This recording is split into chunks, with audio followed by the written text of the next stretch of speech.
Betting on yourself is believing in you, knowing who you are, what you're worth, having an idea about it anyway, and willing to work towards that, to validate that reality. That's betting on yourself. The show had been canceled because of minimal ratings, and everyone knew.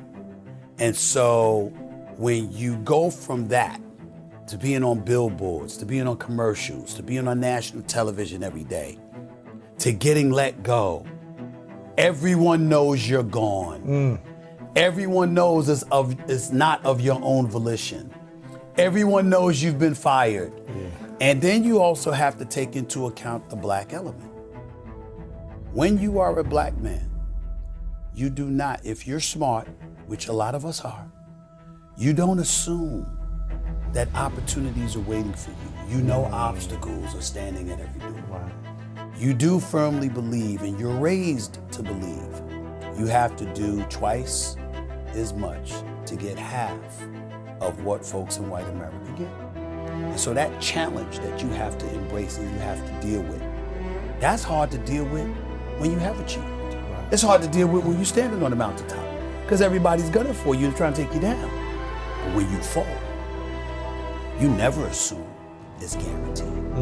And so for me, to lose my job was bad enough. To lose a 7-figure salary was bad enough. But to then turn around and to know that everybody knew, and to know that you had your share of haters, and people were basically saying it was justified, not knowing anything that was going on or why it happened, to go through all of that, while at the same time wondering whether or not you were going to ever be able to restore your career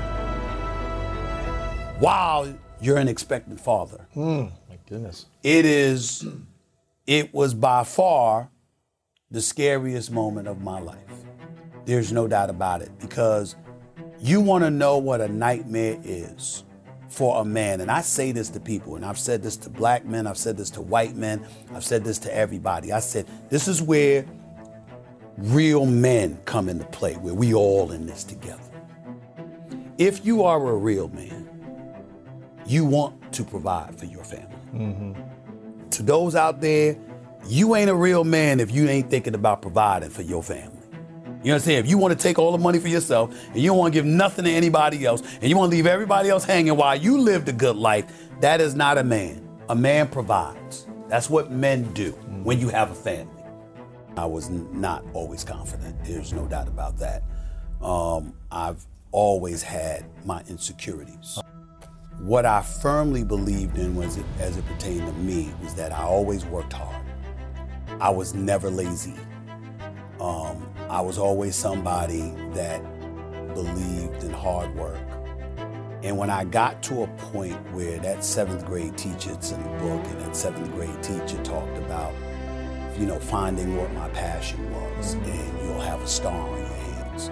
And it was really validation for me at that point that I had that kind of potential. So that's really, really where it started. And from that point forward, the mission was to find what I love to do and discover whether or not I can make a living actually doing it. And when it came to sports, obviously I was incredibly confident. I wasn't incredibly confident as a player per se, because even in college I was 5'9", 5'10", 130 pounds. You could blow me, but I could really ball. Yeah. And so because of that, I had enough confidence to know that the skill set, which got me a basketball scholarship, which put me in a position to learn from a legend, not just about sports, but about life. I learned about that, and then I learned about the importance of networking, because he knew everybody. And because he knew everybody and I was one of his players, I came to know so many people. And the multitude of people that I'd come to know, the late, great John McClendon, ultimately the Sonny Hills of the world of Philadelphia, the John Cheneys, the John Thompsons of the world, and various others. You could pick up the phone and talk to anybody, or you could run into anybody and have a conversation. And they edified you with their wisdom, their knowledge, that they were eager to impart upon somebody that wanted to listen.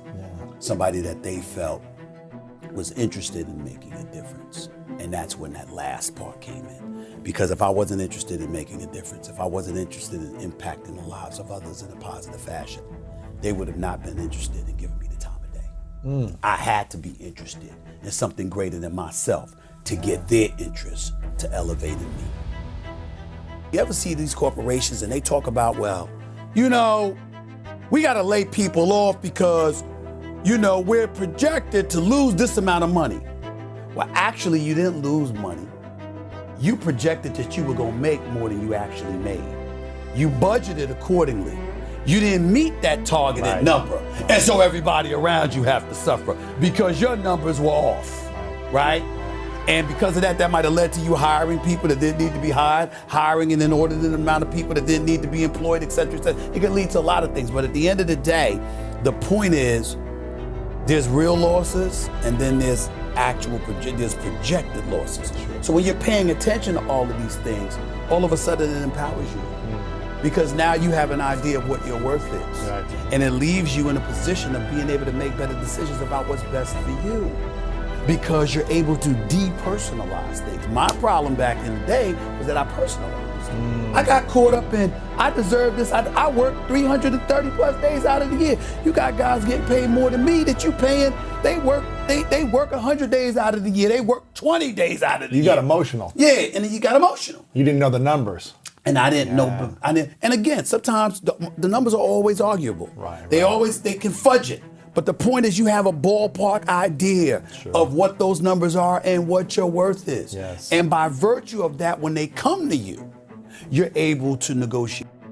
Instead of working around the clock trying to figure out what somebody else wants from you, good or bad, there are moments that crystallizes it for you in your mind.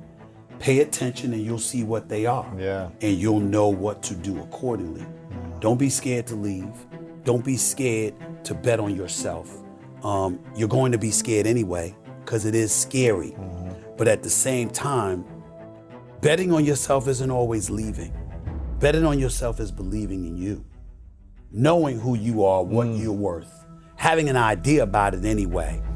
And willing to work towards that, to validate that reality.